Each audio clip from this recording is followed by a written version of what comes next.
Hey guys, welcome to another video, and today we're gonna solve a reading passage together, alright? A TOEFL reading passage. Now I already did a video on the speaking section where I was solving, one of the speaking sections with you guys, alright? So I would solve speaking section question 1, I would talk to you guys about it, I would kind of explain my thought process, and a lot of you guys wanted the same kind of a video for the reading section because the reading section is probably the hardest section, right? If you see my score, there's my score, and you can see that the only section that I lost 1 mark in, alright, that was the reading section. Now I did score a 119 on the TOEFL, so everything else was a 30, but on this section I kind of failed, okay? And the reason I failed was, I'll tell you about it. Again, I do have my reading section part 1 video where I'm talking about the tips and tricks. You can go on and watch that video, you can check it out, and you will know how you can save yourself from losing that mark. That 1 mark I lost, it wasn't because of me, it wasn't because I did not know how to solve the questions or I got it wrong. Well, of course I did get it wrong,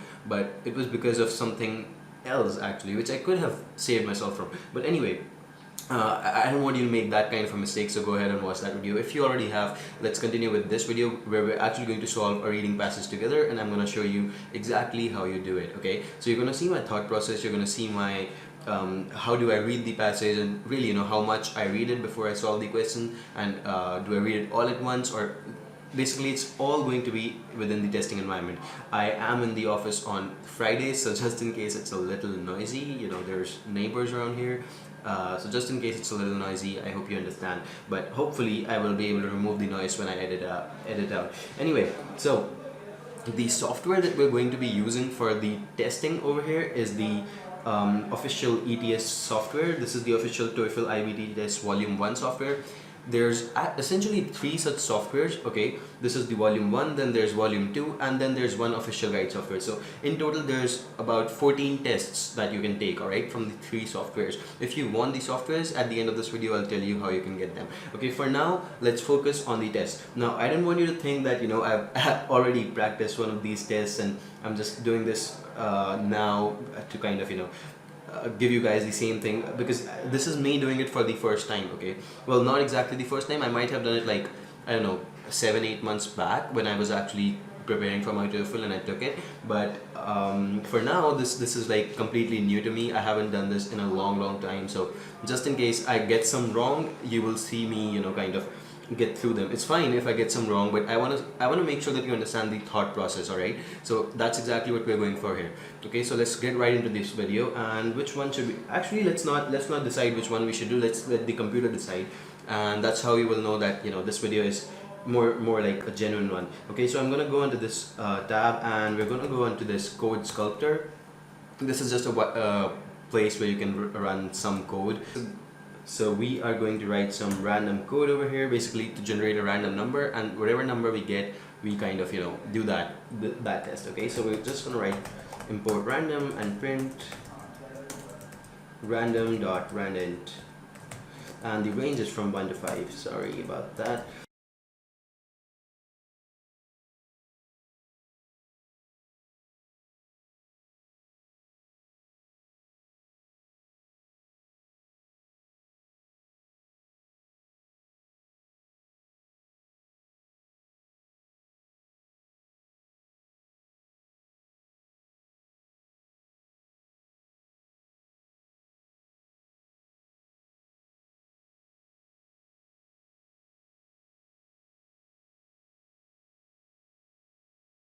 Do one passage, it's fine, because I want to make sure that you understand the thought process. I want to make sure you understand the logic. Okay, so that's what we're going for. I hope that makes sense. Let's actually get into it. Okay, so habitats and chipmunk species, right? At this point all I remember is just the title name. Okay, habitats and chipmunk species. Just understand that the passage is about something about the chipmunk species and their habitat, right? That's the best way, right? Don't read the passage just yet. Let's go on to the question over here and let's start. What does the author mention? Why does the author mention a picnic area in paragraph 1? Okay, so the author is mentioning a picnic area. It's been highlighted for you. So let's just start reading, okay? There are 8 chipmunk species in Sierra Nevada mountain range, and most of them look pretty much alike. But 8 different species of chipmunks scurrying around a picnic area will not be found. Nowhere in Sierra do all 8 species occur together. Each species tends strongly to occupy a specific habitat type within an elevation range, and the overlap among them is minimal. Alright, so they're talking about how never does it happen that all of the species are together. So the picnic area is essentially what he's talking about. It's kind of like, a facade. It never really happens. So that's what he's saying. Okay, so the author mentions a picnic area. Why does he do that? Well, he's kind of saying that it doesn't exist. Okay, so to identify a site where a variety of different species of chipmunks can be seen, no, it just doesn't happen. That's what he's saying. It's the opposite. To support the point that each of the chipmunk species inhabits a distinct location. Well, yeah, that's exactly what he's saying, and that's what we're going with. Okay, let's still read through the options so that we can make sure, although I don't want to do that, but let's still do that. To emphasize the idea that all species of chipmunks have a similar appearance, no. To provide an example of a location which chipmunks are likely to scurry for food, no, nothing has been mentioned of the sort. Okay, so the answer over here is second. Okay, so you see how I just read the first paragraph, and I'm gonna go on to the next question now. As the questions progress, if they ask me something from the second paragraph, only then I'm going to read the second paragraph. Okay, cool. So the phrase interspersed with means, okay, so it's in the second paragraph now, so we're going to continue reading. The 8 chipmunk species of Sierra Nevada represent but a few of the 15 species found in western North America. Yet the whole of the eastern North America makes do with but one species, the eastern chipmunk. For those of you who don't know, but one species here means that except one species. Alright, the eastern chipmunk. Anyway, why are there so many very similar chipmunks in the West? The presence of tall mountains interspersed with vast areas of arid desert and grassland makes the West ecologically far different from the East. Right. So what they're saying is that the presence of tall mountains, kind of mixed with mountains are in between the deserts or something of that sort, makes the grassland basically the best place, ecologically far different, and that's how the species remain together. All right, in the last paragraph they did talk about the differences in their elevation. So anyway, the phrase interspersed with kind of means mixed with, or dispersed within, or something. Distributed among is the great answer over here, the best option I can see. Right, covered by, not really. Positioned above, not really. Evolved from, not really. Okay, let's go on to the next one.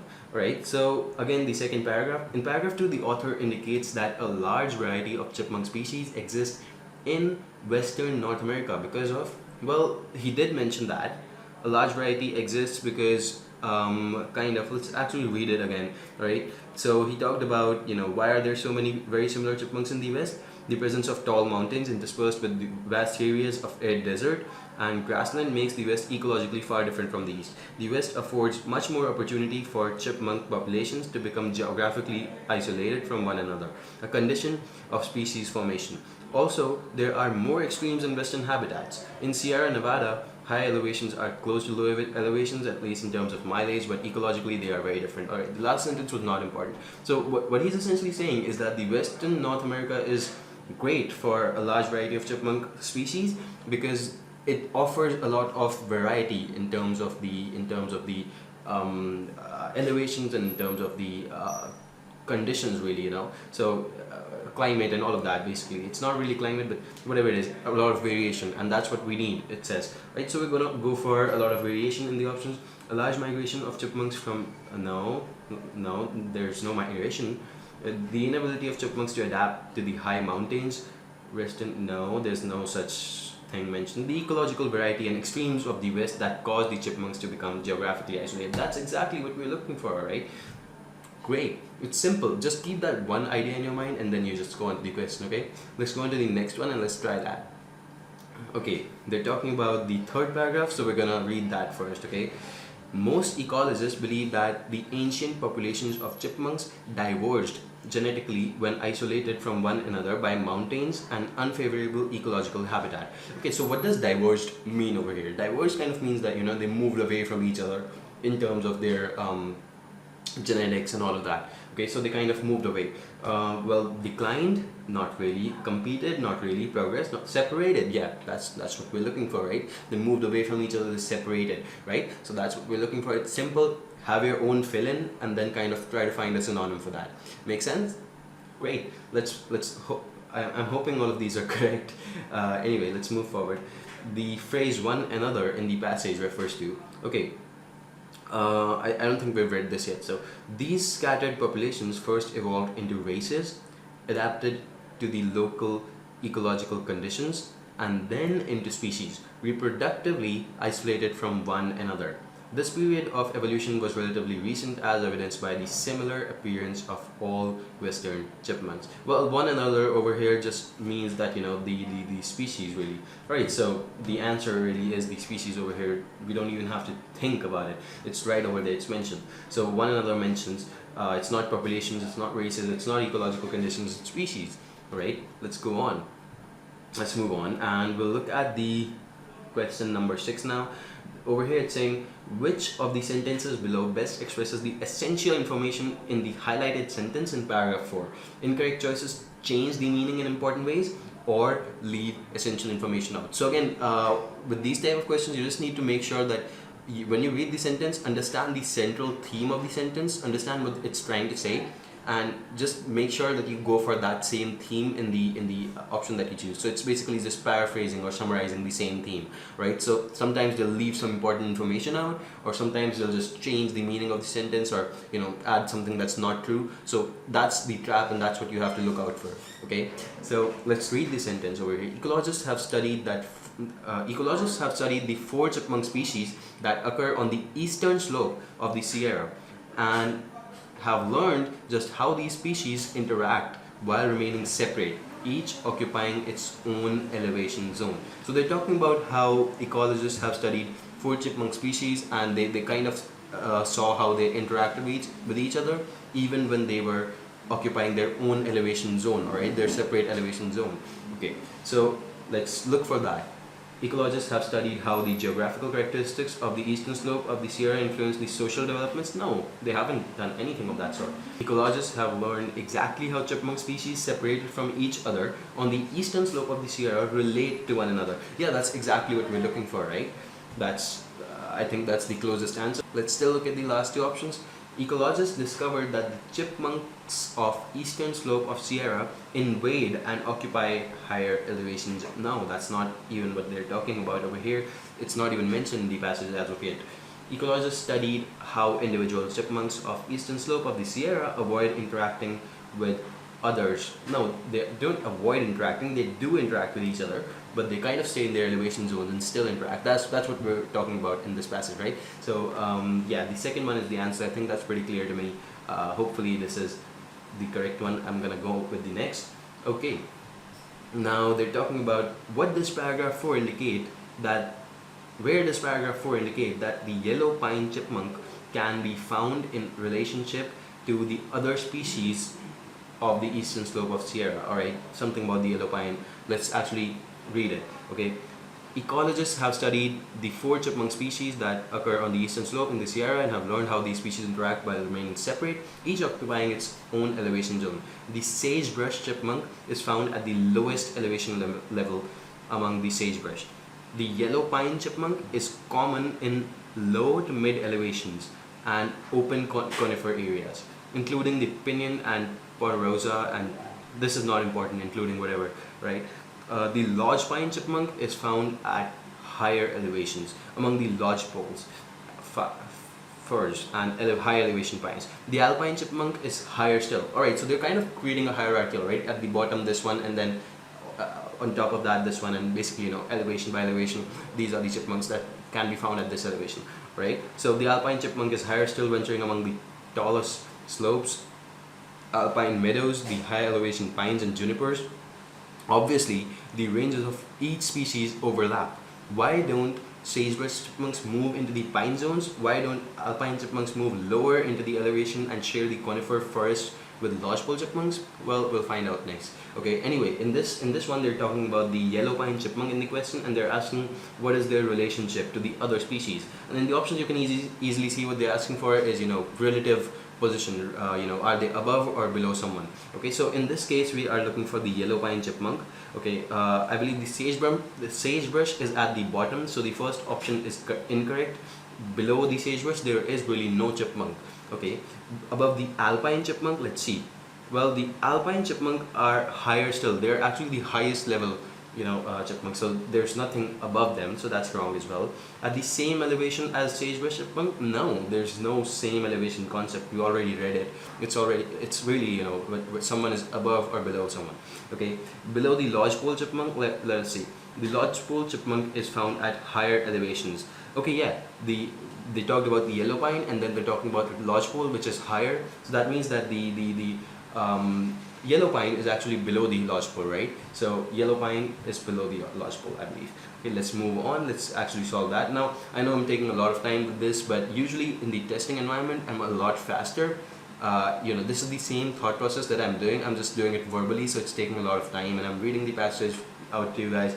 But you know how it is. If I could be like super fast over here, and that's what you have to aim for. You have to finish this whole passage within 20 minutes of your time, maybe even 19 to 18 minutes if possible, because that would be good. You can revise them. Okay. Anyway, let's move on. We're left with 2 paragraphs. Okay, the answer in one word is aggression. Okay, that's why they don't really move into each other's territories. Aggression. Chipmunk species actively defend their ecological zones from encroachment by neighboring species. Now they're talking about encroachment, and encroachment over here, well, if you don't know the meaning of the word, what I suggest you do is you kind of hide the word and you try to read the sentence and add your own fill-in. Okay, so chipmunk species actively defend their ecological zones from dash by the neighboring species. Well, from kind of like coming in of the neighboring species. No neighboring species should be able to come in and take their space, right? So they kind of protect them. They kind of defend their ecological zones. Okay, so we're looking for something of that sort. So the word encroachment in the passage is closest in meaning to complete destruction. No, not really. They're not talking about destruction. Gradual invasion. Yes, that's exactly what we're looking for. Invading of one species' space by another species. So basically, if someone is invading the space over there, they're coming into that territory. Alright, excessive development, no. Substitution, kind of, but not really substitution. They're talking about invasion over here. Okay, so let's go with that. Okay, let's move on to the next one, and that is paragraph 5 mentions all of the following as true of the relationship of sagebrush chipmunks to their habitats. Alright, so we have to read the paragraph 5. 3 options over here will be correct, but 1 will be wrong. We have to choose the wrong one. Okay, so whenever we see sagebrush chipmunk over here, we gotta pay more attention. Okay, let's do it. Okay, so as we read, chipmunk species are actively defend their ecological zones from encroachment by neighboring species. The yellow pine chipmunk successfully bullies its smaller evolution cousin, excluding it from the pine forests. Experiments have shown that the sagebrush chipmunk is physiologically able to live anywhere in Sierra Nevada, from higher alpine zones to the desert. The little creature is apparently restricted to the desert not because it is specialized to live only there, but because that is the only habitat where none of the other chipmunk species can live. Okay, so sagebrush basically lives in the position of least preference, I believe, just because he cannot do anything about it. The other chipmunks cannot live over there, so he has to. Right? That's what they're saying. Okay. The fact that the sagebrush chipmunks tolerate very warm temperatures makes them, and only them, able to live where they do. The sagebrush chipmunk essentially occupies its habitat by default. In one study, ecologists established that yellow pine chipmunks actively exclude sagebrush chipmunks from pine forests. Alright, so the ones that are above the sagebrush, they kind of exclude them from their own area. That's what they're saying. Okay, the ecologists simply in one study, the ecologists established that yellow pine chipmunks actively exclude sagebrush chipmunks from pine forests. The ecologists simply trapped all the yellow pine chipmunks in a section of the forest and moved them out. Sagebrush chipmunks immediately moved in. Okay, so that's how you know that the area that the higher ones are occupying, the yellow pine ones are occupying, that's more preferable to the sagebrush ones. So they kind of move in over there. Okay, but the yellow pine chipmunks did not enter sagebrush desert when the sagebrush chipmunks were removed. Okay, so if you see that the sagebrush ones are happy to move upwards if there's no one over there that defends that place, but the yellow pine ones would not move downwards. Okay, so it's really they're just trying to explain that. Okay, so that the sagebrush ones are in the area of least preference because only they can survive that area. Okay, so because it's super warm, that's what they're saying. Okay, paragraph 5 mentions all of the following as true of the relationship of the sagebrush chipmunks to their habitats except. Okay, sagebrush chipmunks are able to survive in any habitat of the Sierra Nevada. Well, that's true. We have to select the false one, okay? So that's true, that's not the answer. Let's look at the other one. Sagebrush chipmunks occupy their habitat because of the absence of competition of other chipmunks. That's again true. We're gonna look at another one to find the wrong one, okay? Sagebrush chipmunks are better able to survive in hot temperatures than other species of chipmunks. That's also true. Finally, sagebrush chipmunks spend the warm season at higher elevations of the alpine. No, they do not. They don't go higher just because it's warm. They don't do that. They can survive the warmth. That's what we're talking about over here. Okay, so let's go on to the next passage. This is the answer clearly. Okay, next question. Sorry about that. This passage is awfully long. It's kind of tiring actually, but speaking so much. Anyway, which of the following statements is supported by the results of the experiment described at the end of paragraph 5? So the experiment was just when they were talking about how yellow pine ones did not move down, but sagebrush did move up when there was no competition. Anyway, let's see which one is supported. Alright, which one is true in this case. That's what we're going for. The habitat of yellow pine chipmunks is not as desirable, is a desirable one to other species, but the habitat of sagebrush chipmunk is not. That's true. That's what we're looking for. Yellow pine is living in a more desirable location. That's what it's saying. Still, let's read the other options. It was more difficult to remove sagebrush chipmunks from their habitat than it was to remove the pine chipmunks from theirs. Well, no, that's that's not the experiment. That's not even the result of the experiment. That's stupid.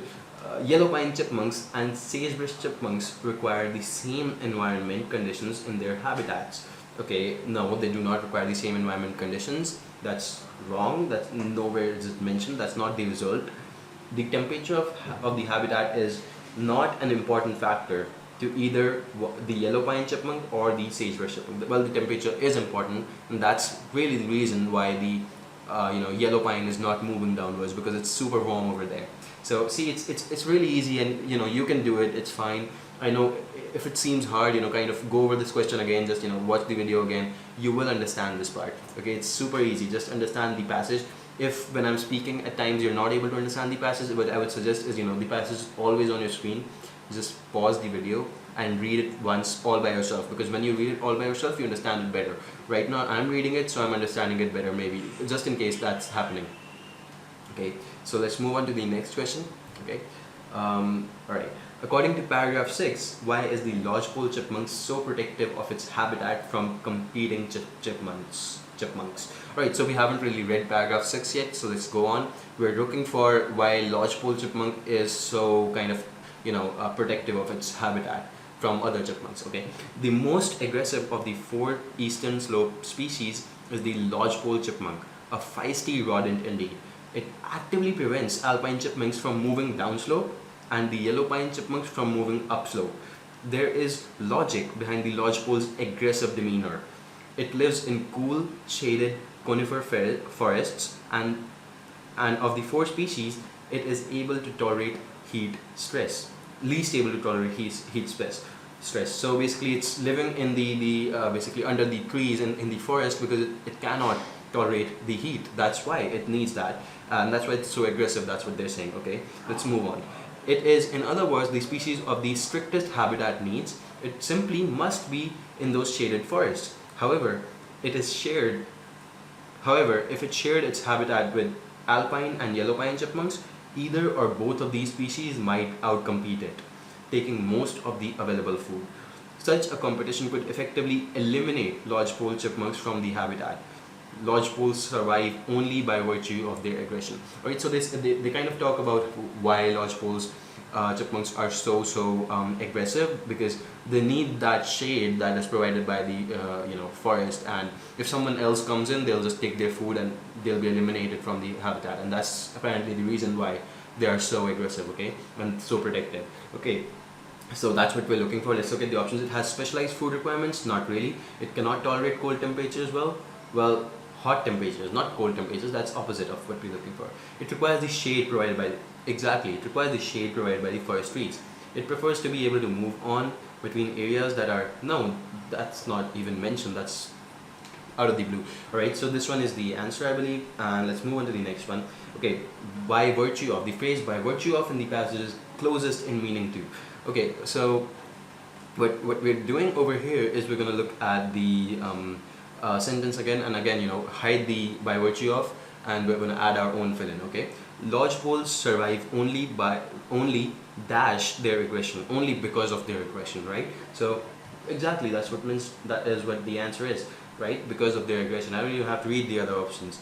So let's go on to the next one. Okay, this is again a classic question where we have to, you know, add a sentence in one of those spaces. What I recommend you do is kind of, you know, read this sentence first that you have to add, and then start reading the passage, you know, 1 or 2 sentences above the options 1, 2, 3, 4. Okay, so you understand where it kind of fits. Okay, so the sentence over here is, yet each species remains within a fairly well defined elevation zone. Now look at that, they're conceding it's yet. Okay, yet each species remain within a fairly well defined elevation zone. That means we're looking for, you know, something of the opposite of this sort. All right, that's what we're kind of looking for. All right, so even though these species kind of mix, but yet these species remain within a fairly well defined zone. That's how you concede, right? Even though this is true, but you know, yet this happens, something of that sort. So we're looking for something that says that, you know, even though they kind of mix. Okay, and after that the sentence should be added. So let's read on from here. The alpine chipmunk is higher still, venturing among the tallest slopes, alpine meadows, and high elevation pines and junipers. Obviously the ranges of each species overlap. Alright, that's exactly what we're looking for. Our conceding, you know, starting of our conceding sentence, that, you know, obviously the ranges of these species overlap. Now we can say, yet each species remains within a fairly well defined elevation zone, right? That's what we're looking for. That's exactly what we got. Okay, let's still read the next sentence and make sure everything checks out. Why don't sagebrush chipmunks move into the pine zones? Well, yeah, they're kind of starting with something new now. So this really checks out, I believe, and you don't even have to think about it. You just see that yet is kind of like a conceding word. So you kind of concede by thinking, that's how I kind of, you know, understand it. So you concede by saying, you know, even though this happens, yet this happened. Okay, so let's go on to the next one, and this is really our last question. I'm super tired with this video. I'm having to speak so much, but it's worth it. You guys are watching it, right? Even now. So thank you for being here. Let's do the last question. In this question, what happens is, essentially, whenever you see this question, don't worry about it. It is a hard question, and you will only be able to solve it if you understand the passage. Otherwise, you'll just keep on going back to the passage and reading it again and again and again. So that's why I say, whenever you solve the passage, make sure you read every single paragraph and make sure that you are kind of, you know, understanding what is going on. You know, absorb all of it in. Okay, so let's pick the 3 main ideas. The trick is that you should know the 3 main ideas. All right, don't go for the ideas that are small, or, you know, just form a small part of the passage. Okay, and those are really the traps in this case. Okay, and don't go for the parts which are wrong, or, you know, mentioned wrong, which are not really they're not really a lot of traps which are kind of, you know, doing that they mention the false sentences. The most traps that you will see kind of mention basically they mention some small information that's not really that important to the passage. Okay, so the first thing you want to do over here is go into the passage and check the what is it called, the title of the passage. Okay, because that's what is going to tell you the main idea of the passage. So the title over here is Habitats and Chipmunk Species, right? So we're gonna go on and we're gonna find something that's related to that. Okay, not something that's completely irrelevant to this, all of this. Okay, so let's go. Okay, so the first thing is, ecological variation of the Sierra Nevada resulted in differentiation of chipmunk species. Well, yeah, that's very true. Ecological variation did cause that. Okay, only one species of chipmunk inhabits eastern North America. Well, that is true. They did mention that somewhere, I remember, but that's not really the main idea of the passage, I would say, right? That's not the main idea. That's not related to diversity, and that's not related to the chipmunks and all of that. So, you know, it's not really that important. Okay, although chipmunk species of Sierra Nevada have the ability to live at various elevations, each species inhabits a specifically restricted one. That's very true. They do that. Okay, and that is one of the main ideas of the passage. That's really what we're talking about in the last 3 or 4 paragraphs, from the first paragraph actually to the last paragraph. That's what we're talking about. Okay, chipmunks aggressively defend their habitats from invasion by other species of chipmunks. That's also what we've been talking about in the last 2 or 3 paragraphs. It is a central idea of the passage. Okay, experimental studies indicate sagebrush chipmunks live in the desert because of their psychological requirements. Well, no, this is actually the other kind of trap that I talked about. This is wrong. There are no psychological requirements that are talked about in this passage. Okay, the last one is the most aggressive chipmunk species is the lodgepole chipmunk. Again, this is a huge trap. I think I'm not sure about this one, but I think this is like a smaller idea as compared to the ones that I've already selected. So I'm gonna leave that unchecked, and I'm gonna say that this is my summary of the passage, and I'm gonna go to the next one. Okay, so we're not doing any more passages over here. I'm super tired with the whole speaking. I've been speaking so much. I'm just super tired. So sorry about that. I'm just gonna check my scores now. Okay, let's see the scores and make sure that everything went correctly. Alright, next, and it says score and exit. Okay, let's do that. Okay, we got 14 out of 40. That means we got all of them correct in this case. Oh wow, that's pretty good actually. Yeah, that is super good. Okay, so what do you like to review? Okay, so just in case you want to review, you can review the sections. You have the options of reviewing them. It'll tell you which ones are wrong and all of that. But in our case, we got all of them correct. So I'm actually glad, because when I was doing the video, I was kind of freaked out that you guys might see me go wrong, but then I was like, you'll understand the concept. That's important. But in this case, this is like the best case scenario. I got them right. So again, like I said, if you want to practice the reading section, this is how you do it. All right, understand understand the passage and absorb most of it. All right, watch this video again if you need to. Just make sure that you understand the approach that I use. Okay, because that approach just got me all 14 questions right. I know I took a lot more time than usual. I took like 30 minutes instead of 20. I know, but that's just how you have to do it. Sometimes it doesn't work like that if you're on a video, and I just wanted to explain it to you guys. That's the whole key. And if you want the software for the testing, there's actually 3 softwares that will consist of similar softwares really. This is one of them, and it has, let me actually show you, it has 5 tests. Well, if I want to exit over here, I'll click exit. Okay, it exited completely, but this is one of these softwares. So you go on over here and you can see that you have 5 tests over here, and yeah, you can see my reading score over here, right? Since I only did one of the 3 passages. But there's actually one more software like this one, which also has 5 tests, and there's another software from ETS which also has 4 tests. So you get a total of 14 tests in total, and they come with the books usually, but you have to purchase all 3 books. So the books really have the same information. They have the same tests, only in the hard copy format. So if you just want the tests, and if you just want the software, right, even if you are running a MacBook, or even if you're running a Windows, what you can do is you can go onto YMGrad, you can sign up, you can go onto our materials section. You will get a lot of material over here. Okay, apart from that, I hope this video helped you out. If you do need a video like this on speaking section, I've already done that. It's like one of the best videos on my channel. But if you need a video like this on the listening section or on the writing section, definitely comment down below. And a lot of people requested me for this video, that's why I did it.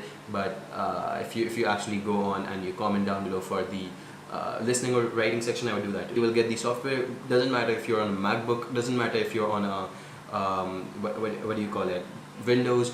Both of them, it will work perfectly fine. Okay, so again, I wish you all the best, and I hope that this video helps you out in your preparation. If you need any more help, any more, basically everything is on YMGrad itself, like YMGrad.com itself. But if you need still more help, what you can do is you can contact me on Instagram. That's my Instagram over there, and you can just contact me, and I would be happy to talk to you. Like, it's always good talking to you guys, right? So great talking to you, and I'll see you in the next video. Thank you for spending so much time on this one. I'll see you in the next one.